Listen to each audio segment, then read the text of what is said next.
Hola a todos los compañeros y compañeras asistentes a este congreso virtual de la SEUE 2018. Me llamo Francisco José Celada Cajal y soy enfermero de emergencias y psicólogo de emergencias.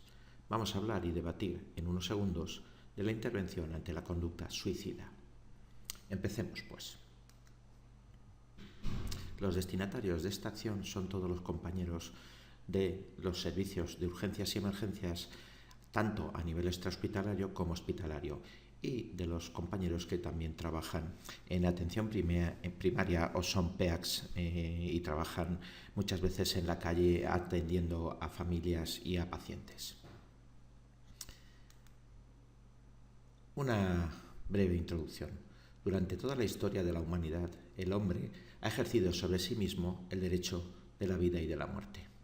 La conducta suicida es un hecho multifactorial exclusivamente humano y que ha existido en todas las sociedades y épocas, siendo su concepción cambiante a lo largo del tiempo y de la evolución del saber humano. Importancia. El suicidio afecta a 1 millón de personas al año, es decir, una muerte cada 40 segundos. Tras ese 1 millón de suicidios al año, vemos que se afectan la vida y las personas del entorno cercano al paciente, es decir, la familia y allegados, con lo cual la cifra puede llegar a 7 millones de afectados. Y si de cada suicidio vemos que puede haber entre 10 y 20 intentos autolíticos, esa cifra se dispara y diríamos que por los intentos autolíticos podríamos tener de 70 a 140 millones de afectados al año en el mundo. Hay más muertes en el mundo por suicidios que por homicidios y por guerras juntos. 1 millón de víctimas anuales. En España fallecen por suicidio 10 personas al día, 3.569 en 2016, casi el doble que por accidentes de tráfico, 12 veces más que por homicidio y 80 veces más que por violencia de género. En este siglo se han producido casi 60.000 muertes por suicidio en España. El suicidio es, después de los tumores, la principal causa de muerte en la juventud española de 15 a 34 años. Y quería haceros una pregunta. ¿El suicidio se puede prevenir? Pues el suicidio se puede prevenir, como los accidentes de tráfico, los homicidios y la violencia de género. Solo hacen falta políticas y programas de prevención que son escasos en la actualidad en España. No tenemos un plan de prevención del suicidio a nivel nacional. Se denomina conducta suicida a cualquier acción intencionada de una persona de producirse daño físico o la muerte. Es un término mucho más amplio y colectivo que incluye los pensamientos suicidas, el intento de suicidio y el suicidio. El suicidio es el acto deliberado de quitarse la vida. Como hemos dicho, es una conducta humana, universal y que se da en todas las épocas, países, culturas y sociedades. El suicida potencial ha de enfrentarse con la decisión entre dos ideas contrapuestas. Tienen una ambivalencia, la idea de morir y la de no matarse y vivir. Para cometer una conducta suicida y lograr la muerte, hay que aprender dos cosas: perderle el miedo o pánico a la muerte y aprender la técnica de quitarse la vida. Estos son aprendizajes y conductas que no se realizan con facilidad. Nosotros, los enfermeros, el personal sanitario, los médicos, tenemos facilidad porque sabemos manejar los fármacos y otros métodos de envenenamiento con conseguir el suicidio. Pero esto la gente normal no lo sabe hacer. Un índice muy alto de suicidios también lo tienen los veterinarios. ¿Por qué? Porque también saben manejar fármacos. Entonces, la persona que quiere matarse tiene que vencer el miedo y aprender una técnica. Características del paciente suicida. La primera es la ambivalencia de la que hemos hablado antes. Si esa ambivalencia vida-muerte es usada por el rescatador para aumentar el deseo de vivir, el riesgo de muerte puede reducirse. También son impulsivos, existe impulsividad. Es un fenómeno impulsivo el suicidio por sí, el cual siempre es transitorio, es decir, la impulsividad sube y puede bajar. Si se proporciona tiempo y apoyo en el momento de aumento y descontrol de la impulsividad, la crisis puede disolverse y llegar a solucionarse. Rigidez mental, también llamada inflexibilidad psicológica. Es básicamente la incapacidad de cambiar de opinión y de ponerse en el lugar del otro. Las personas con conducta suicida son rígidas en sus pensamientos, humor, comportamientos y razonamientos. Sufren una dicotomía en términos de uno u otro, todo, nada, blanco o negro. La mente rígida o inflexible es fundamentalista, impositiva y autoritaria. Escape. Tienen el intento de huir de un dolor psicológico insoportable que le produce una situación que considera irremediable y de la que no se puede fugar o escapar. Además, tienen una visión distorsionada de la realidad. Muchas veces piensan, siempre voy a seguir sufriendo igual o peor y prefiero morir que seguir viviendo con este tormento. Hago un favor a mi familia y seres queridos, estarán mucho mejor sin mí, pronto me olvidarán. Sé cómo hacerlo más o menos e intentaré hacerlo, así no sufriré más.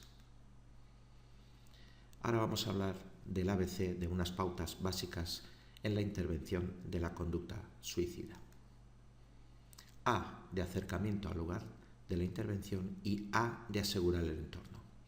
Deberemos apagar las señales luminosas y acústicas cuando nos acercamos al entorno del paciente, asegurar la zona de posibles peligros y restar dramatismo y evitar la intrusión y el efecto llamada a curiosos y espectadores. Intentar que no se convierta en un show la intervención. B, de buena información. Recoger la mayor cantidad de datos sobre el sujeto, su familia, el entorno y la situación en el momento actual.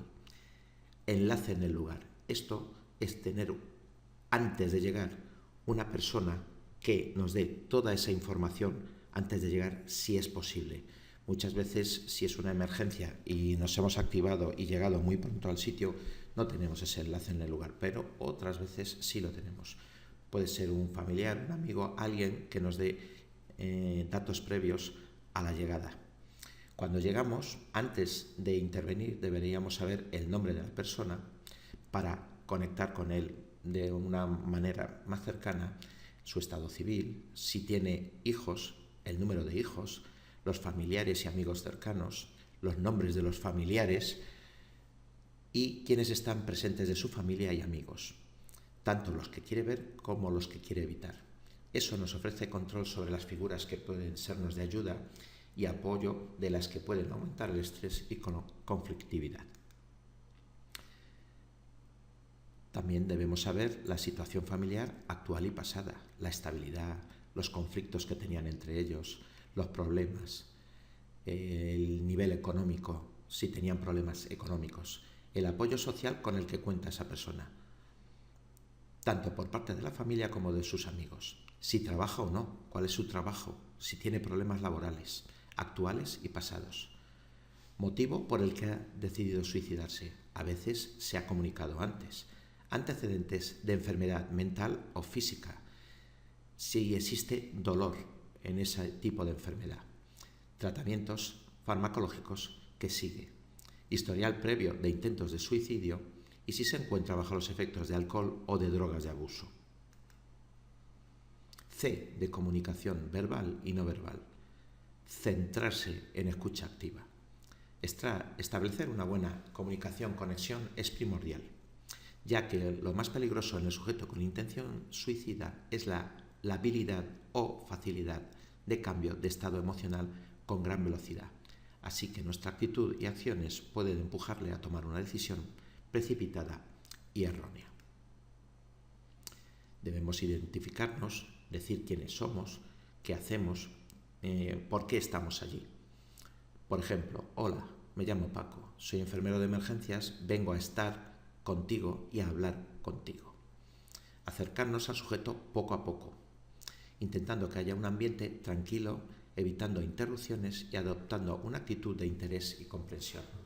Siempre pedir permiso para aproximarnos, usando como excusa, por ejemplo, el aumentar la privacidad de nuestro diálogo o para estar más cómodos.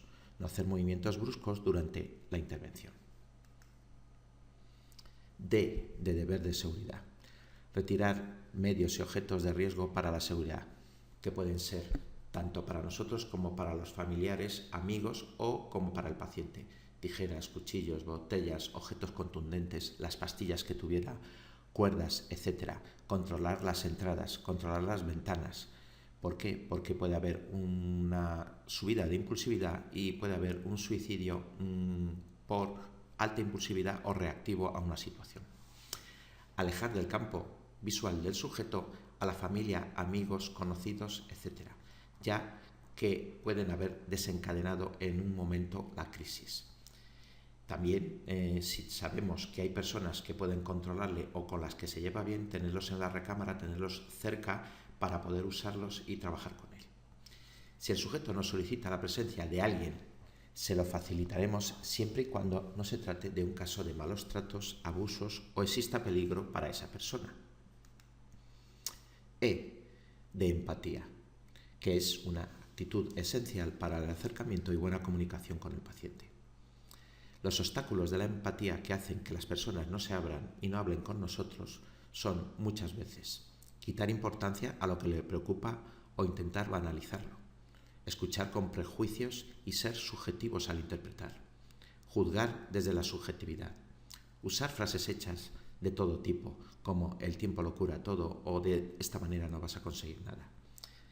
Que el paciente note que sentimos compasión y pena de él. Contar tu historia, ponerte como ejemplo por haber vivido experiencias parecidas. Intentar animar sin más o dar la razón y seguir la corriente. F, de formas de hablar. ¿Sobre qué preguntar? Bueno, pues aquí vamos a valorar unas cuantas cosas.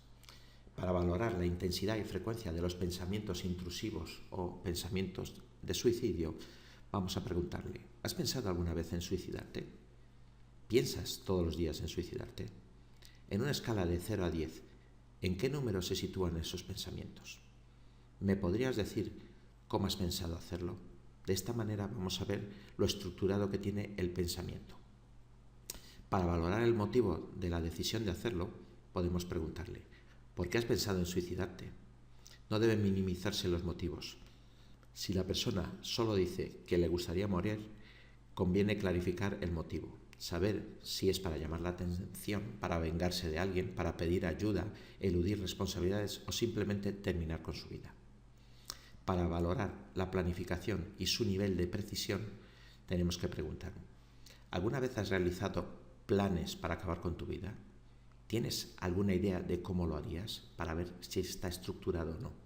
¿Tienes pastillas, algún arma, insecticida o algo similar para ver si tiene acceso a los medios lesivos? ¿Has decidido cuándo vas a llevar a cabo el plan de acabar con tu vida en momento temporal? Si también lo tiene decidido, eso es que lo tiene más estructurado.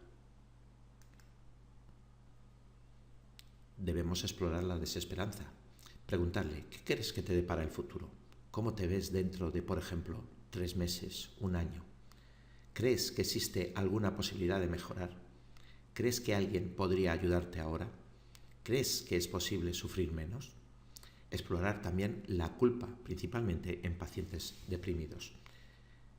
¿Crees que lo que te está causando algún prejuicio a tus familiares? Ellos se sienten culpables y piensan que la familia está pagando el precio de lo que ellos sufren o de lo que a ellos les pasa y por eso piensan en el suicidio. ¿Cree que estarían mejor su familia sin usted? ¿Por qué? Explorar los apoyos con que cuenta esa persona. ¿Qué familia y o amigos tiene? ¿Creen que le apoyan? ¿Con cuál de ellos tiene mejor relación o habla más? ¿Les ha hablado alguna vez de sus problemas? ¿Les hablaría de ello? Muchas veces lo tienen en secreto, no quieren hablar del problema y mucho menos con la familia. Que el paciente se muestre cómodo pensando en morir, tenga un plan estructurado y lo comunique sin miedo, de manera tranquila, es alarmante. ¿Por qué? Porque ese proceso de pensamiento desestructurado ya lo tiene todo planificado y muy bien planificado. Y eso es un paso más para hacer un intento de suicidio y que ese intento sea bueno o potente y llegue a la muerte.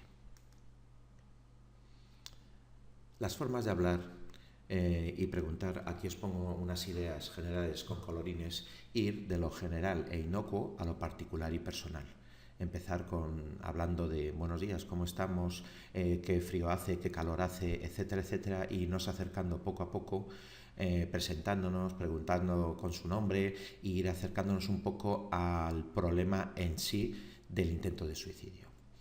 Dejar hablar a la persona. Vamos a dejar que muchas veces esa alta activación que tienen, si hablan, se desinflan y la ansiedad baja un poco y la impulsividad también.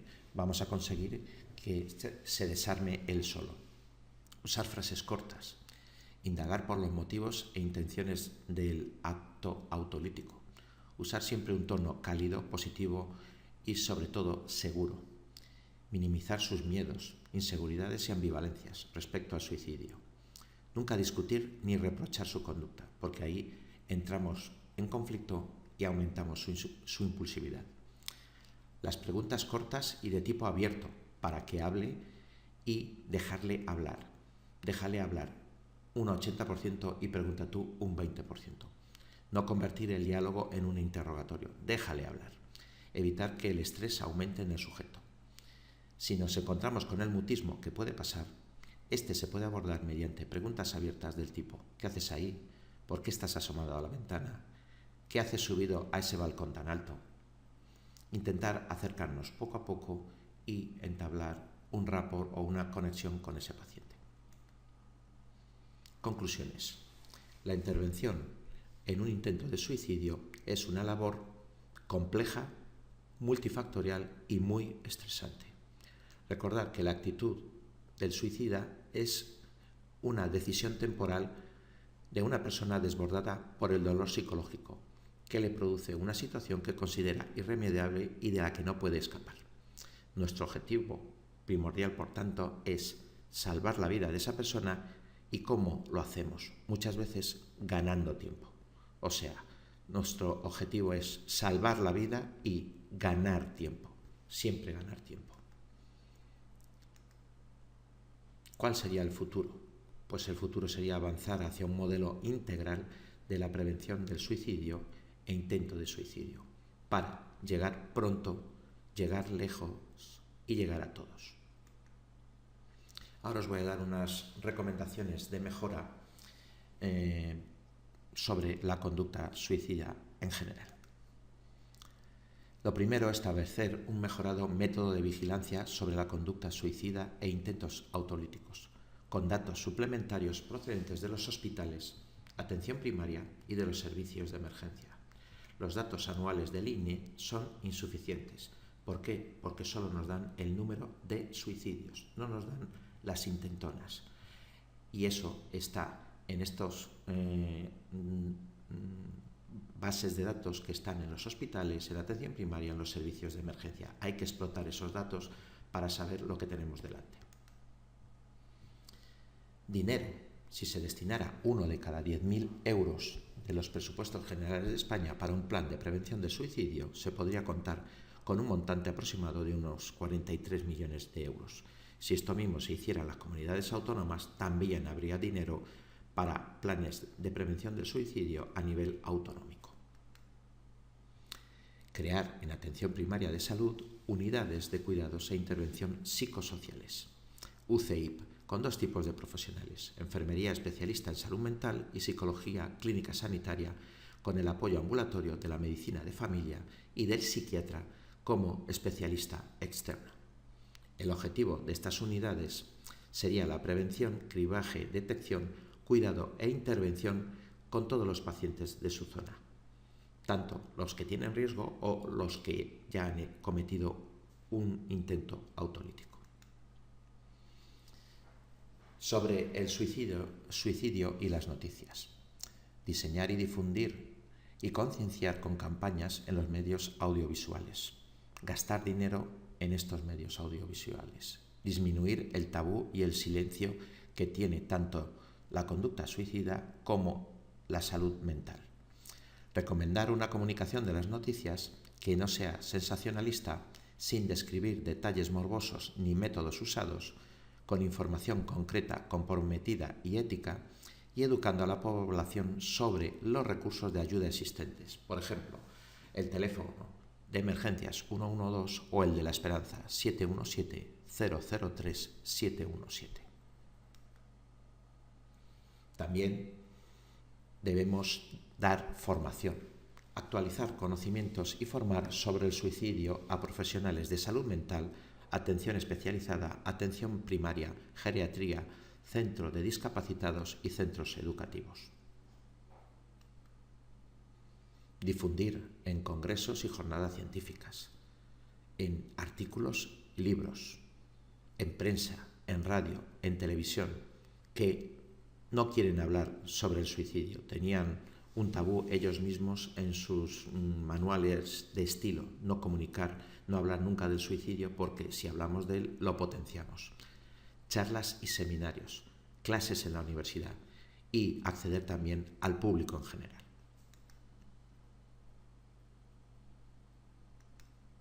Y ahora, permitidme hacer una gran pregunta.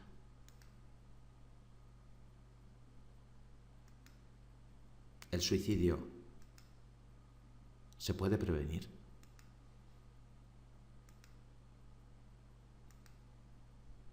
Sí, el suicidio se puede prevenir.